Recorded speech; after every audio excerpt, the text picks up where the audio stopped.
हाँ तो प्यारे बच्चे कैसे हैं। आशा करते हैं कि आप लोग स्वस्थ होंगे, मन से पढ़ाई करते होंगे। चलिए आज हम लोग इस Krishna tuition centre YouTube channel पर आज पीयूषम संस्कृत कक्षा 10 का पाठ 9 स्वामी दयानंद का सब्जेक्टिव VVI सब्जेक्टिव क्वेश्चन लेकर के उपस्थित हैं। आज हम लोग जानेंगे सब्जेक्टिव क्वेश्चन का जो महत्वपूर्ण है उसके बारे में जानेंगे। इम्पॉर्टेंट क्वेश्चन को पढ़ेंगे। तो पढ़ने से पहले आप लोग एक बार इस क्लास को शेयर और लाइक कर दीजिए। जो अभी तक सब्सक्राइब नहीं किए हैं वह इस चैनल को भी सब्सक्राइब कीजिए, अपने दोस्तों से भी करवाइए और लाइक और शेयर कीजिए। चलिए पहला क्वेश्चन हम लोग देखते हैं। पहला क्वेश्चन क्या है? पहला क्वेश्चन है हमारा जो स्वामी दयानंद कौन थे? समाज सुधार के लिए उन्होंने क्या किया?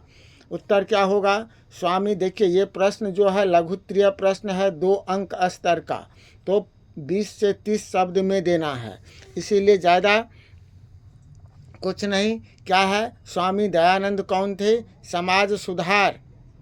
समाज सुधार के लिए उन्होंने क्या किया?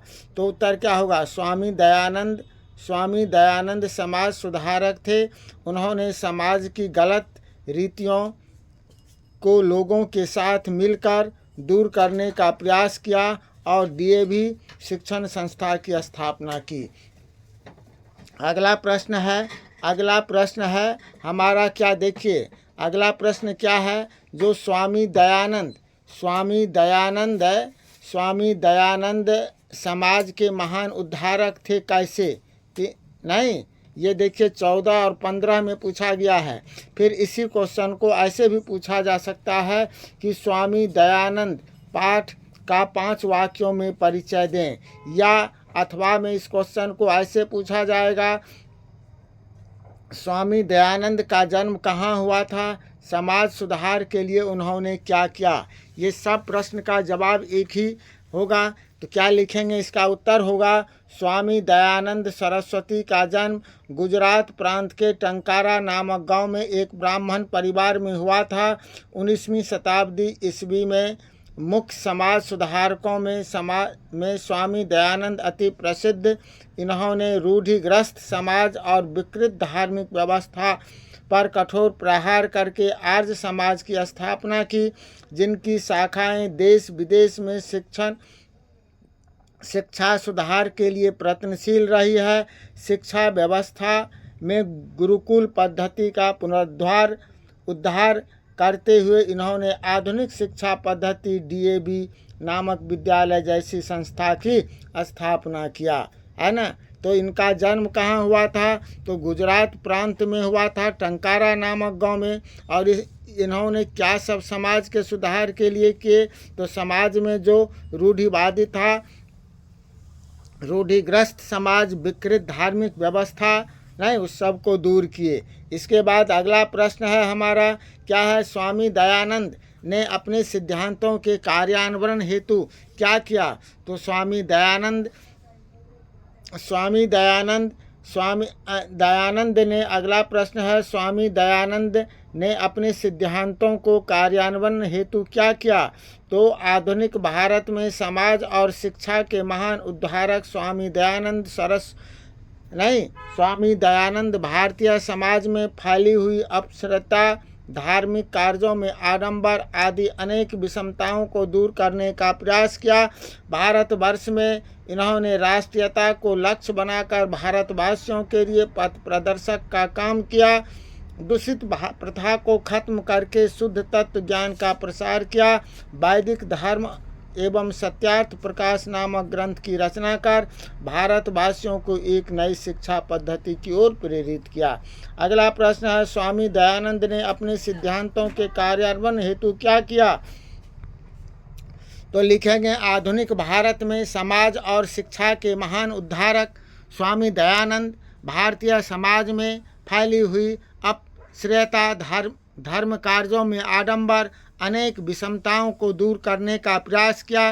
भारतवर्ष में इन्होंने राष्ट्रीयता को लक्ष्य बनाकर भारतवासियों के लिए पथ प्रदर्शक का काम किया। दूषित प्रथा को खत्म कर शुद्ध तत्व ज्ञान का प्रचार प्रसार किया। वैदिक धर्म एवं सत्यार्थ प्रकाश नामक ग्रंथ की रचना कर भारतवासियों को एक नई शिक्षा नीति की ओर अभिप्रेरित किया। अगला प्रश्न है, वैदिक धर्म के प्रचार के लिए स्वामी दयानंद ने क्या किया? वैदिक धर्म और सत्य के प्रचार के लिए स्वामी दयानंद ने पूरा जीवन समर्पित कर दिया। वेदों के प्रति अनुयायियों का ध्यान आकर्षित करने के लिए उन्होंने वेदों के उपदेशों को संस्कृत एवं हिंदी में अनुवाद किया। ठीक है, क्लास को एक बार शेयर कर दीजिए। अगला क्या है, मध्यकाल में भारतीय समाज में फैली हुई कुरीतियों का वर्णन अपने शब्दों में करें। भारतीय समाज में जो कुरीतियाँ मध्यकाल में फैली हुई थी, क्या सब उसके बारे में लिखना है। तो मध्यकाल में अनेक गलत रीति रिवाजों से भारतीय समाज दूषित हो गया था। जातिवाद, छुआछूत, अशिक्षा, विधवाओं की दुर्गति अनेक उदाहरण थे जो भारतीय समाज को अंधेरा की ओर ले जा रहे थे।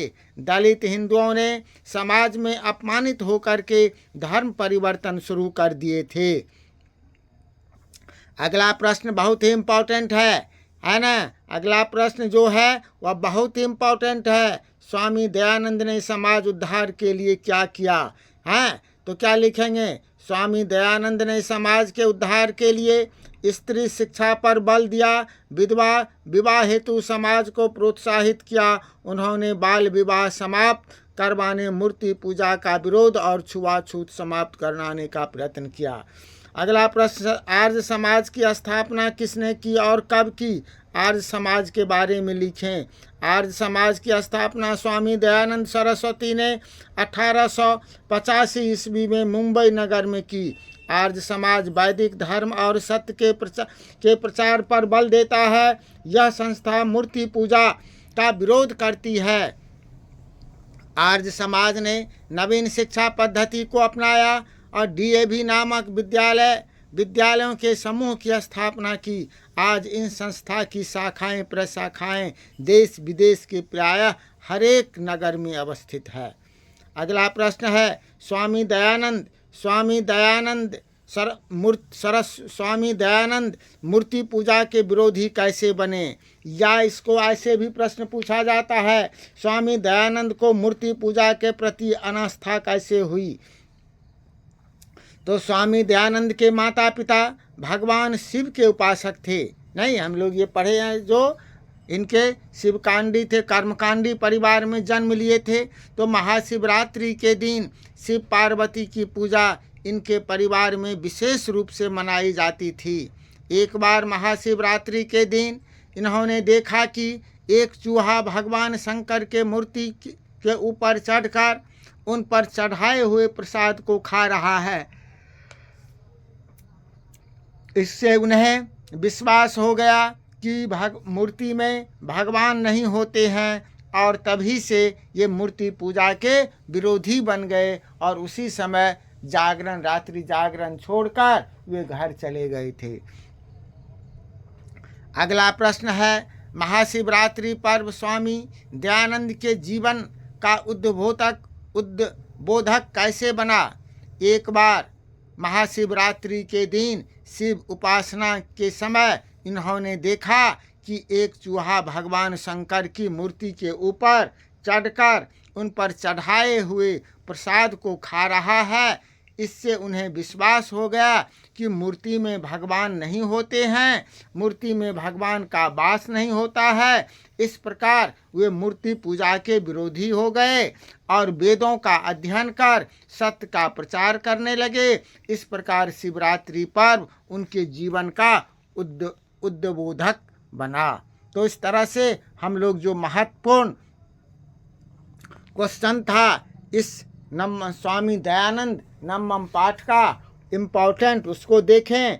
आप लोग आशा करते हैं कि इस प्रश्न को आप लोग कंप्लीट कर लीजिएगा ताकि आपका सपना साकार हो। आप जो सोचे हैं वह आपका अधिक से अधिक अंक प्राप्त करें, 95 प्लस मार्क हो, आप टॉपर बने। इसी आशा और विश्वास के साथ आज आप सबों को पुनः अनिल सर का आशीर्वाद, और इसी के साथ आज की क्लास यहीं समाप्त होती है। तब तक के लिए सबको आशीर्वाद। जय हिंद।